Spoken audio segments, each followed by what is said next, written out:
Hello, everyone. Welcome. Juxtaposition here with Jennifer Small, and we have a treat for you. Hello, Jennifer. Good afternoon. Good afternoon. We're doing the prologue for a 6-video series on the Chicago outfit that Jennifer has compiled, researched, and put together for us. And today, this video, we just want to give you a preview of what Jennifer has coming for us. So, Jennifer, why don't you tell us what you have planned over the next 5 or 6 weeks? Well, good afternoon, everyone. The first thing I'd like to say is that I'm going to present with juxtaposition a way of looking at the mafia in a way which I don't think people usually do. That the mafia is known as organized crime. Emphasis on the word organization or organized. And we can see as we look at the way they operate that they're really a combination of the military, Fortune 500 company. You put those two together and you've got the mafia. And as with any business, you've got a corporate culture, and each corporate culture is developed by usually the men who lead it, the men who work for it, and the men who give their life for it. Now, I'm only using men because they're only men in the mafia. There aren't women, soldiers, and associates, and killers, and everything. So I'm just going to use men. And so I'm not trying to dismiss or look or not acknowledge that women are in the military and in business. But when we talk about the outfit, it's men only. And but in terms of it being like the military, there's a whole hierarchy that they follow from the lowest to the highest, and you follow it, you follow orders, or you're eliminated. And as with a Fortune 500 company, the goal is to maximize profits and make a whole lot of money. Okay, so the first one, which is what I'll be doing today, is about Al Capone and his life times. Now, although actually, think about it. I'm really going to do a little bit about telling you how the first mobsters began in Chicago. We're going to be spanning 1910 to about 1989. Thereabouts from first to last. But I'm not going to, I've chosen the most important and influential characters to look at. But in the first one, I'm looking at Al Capone, and I'll be talking about him shortly, who was the boss from 1925 to 1931, and probably the most famous gangster of all time, even if he wasn't the smartest or the most effective. But I've spent a lot of time looking at the life and times in which he lived with Prohibition and the Roaring Twenties, because you cannot separate Al Capone from his times any more than you could separate FDR from the Great Depression and World War II. Oh, there he is. Okay. All right. And you can see how much space he takes up. I mean, when in the newsreels, even when he comes out of a building, he sort of walks like a grizzly bear, like he's on 2 feet. It's like, I'm the man, and I'm, get out of my way. He just larger than life. And then in the second video, we'll be looking at the more serious organization men. We'll go from a flamboyant Capone to two very serious men who were really nuts and bolts organization men. One of them was Frank Nitti, who had been a bodyguard for Al Capone, and then became sort of an acting boss. And then along with him was a man named Paul Ricca, who was a boss from 32 to 47. And again, serious organization men, had a different style, different approach than Al Capone. And by the way, as we look at these characters, we're going to look at how they made money, because there's a huge difference between 1910 and 1920. And then as they made more and more money, they expanded into different venues. They, like any business, not any business, but like many huge corporations, they start diversifying and having different types of subsidiary operations.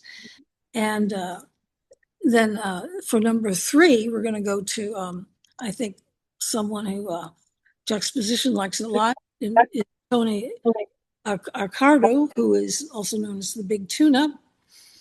and he gets the prize for longevity, because he was 86 years old when he died, which is really quite extraordinary in a business where men tend to die young or middle aged. And Right. he was a pro. He was smart, and as I look at some of these men, I think, well, they probably could have made a lot of money in legitimate business, but that's just not the road they wanted. But he's a very interesting character. And number 4 is Sam Giancana, who I think after Al Capone has probably got the highest name recognition because of his associations with the Kennedy family, perhaps, and sharing a mistress with John F. Yeah, Kennedy. this is Judith Exner. Yes. This is the mistress that was the messenger between Sam Giancana and John Kennedy, Judith Mhm. Exner. And I think she grew up in Pacific Palisades, actually, originally. But also, Sam Giancana was known to date Phyllis of the Andrews, the sisters, the Phyllis. Her name is Phyllis. This is Phyllis. I forgot their name. The McGuire sisters, sister. McGuire sisters, Phyllis McGuire. McGuire, Okay. and here he is with Phyllis. But his JFK connection was through Judith Exner and Sam Giancana.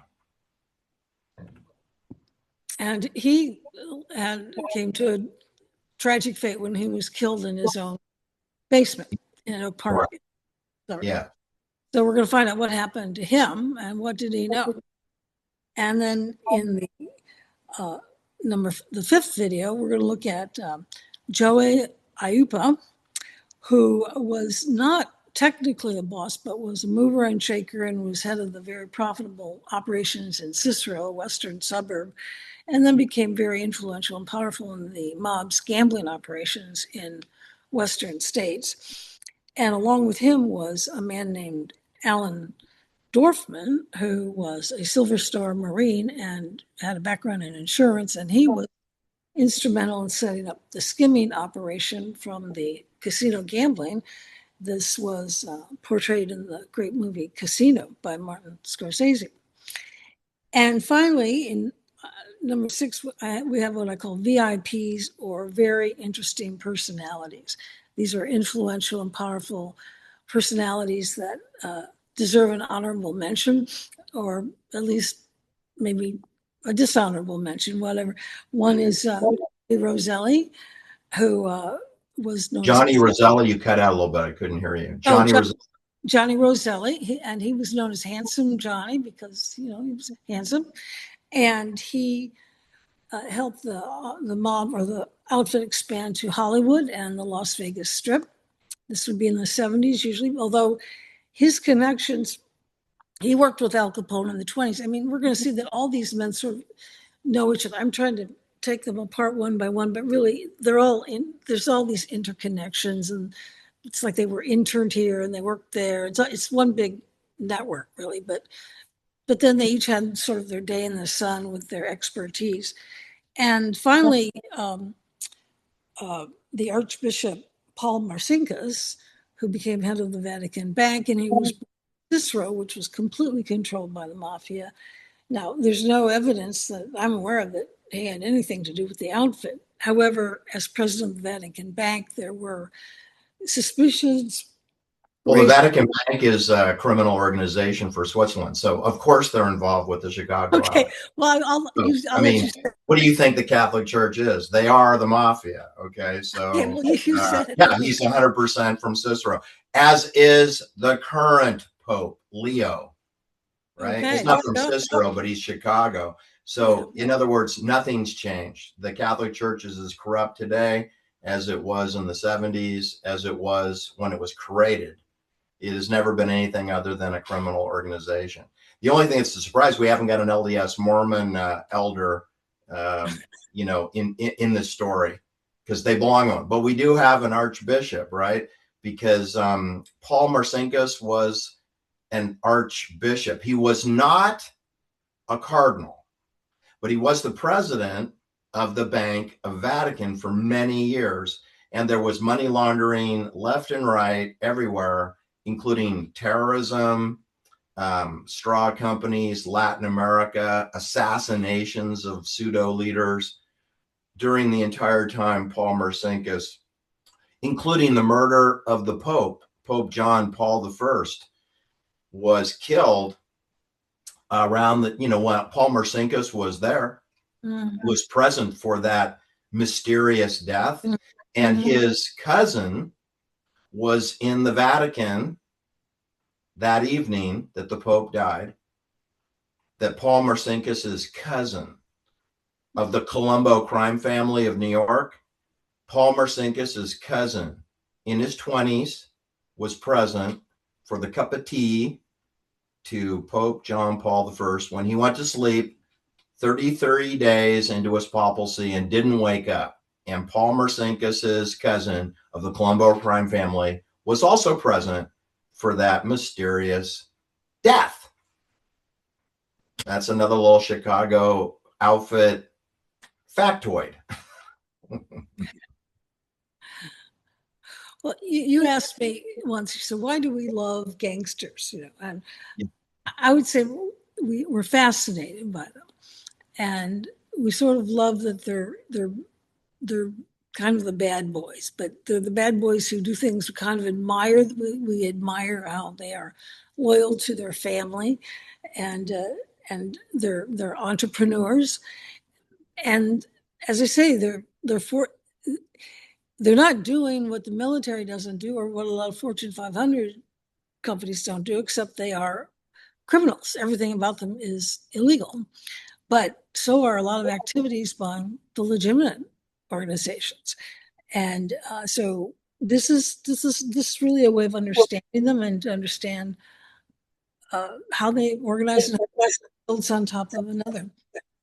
It's like a business model, basically.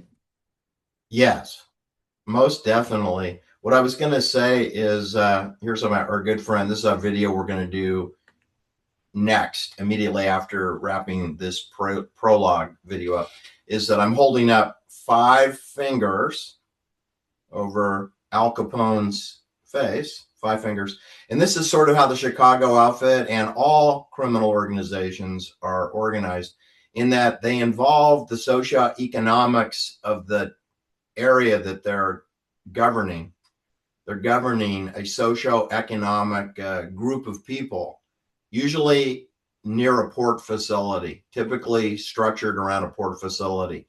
And Chicago is all of that: railroad, canals, rivers, lakes, port facility, transport things from here to there. But you have in a socioeconomic territory or Hunger Game, you have the police or the sheriff's department, which includes the district attorney, and they are implicated in the Chicago outfit, law enforcement.